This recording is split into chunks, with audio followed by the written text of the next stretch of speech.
poslali žiadosť a bola nám schválená. Že boli prekvapení, hej, že tak malá obec, hej, bol schválený ten projekt a tá žiadosť na multifunkčné ihrisko.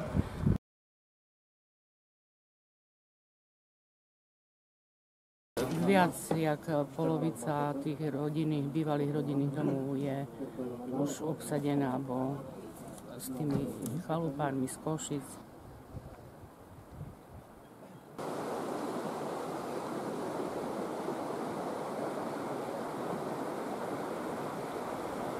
Vlastne dookola tie obce nemajú, hej, takú možnosť, no tak ako umožníme aj priľahlým obciam, že by to mohli využívať.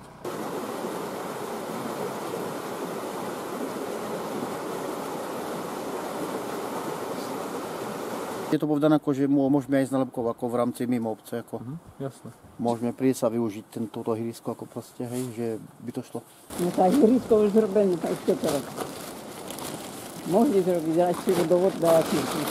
Nejakom smutku nemáme, tu máme krčmu.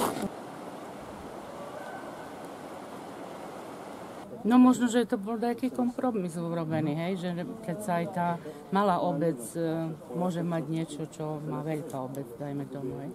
A akože nie sme za to, že budeme tu zatvárať ihrisko pred cudzími. To ihrisko je otvorené, tam môže prísť každý.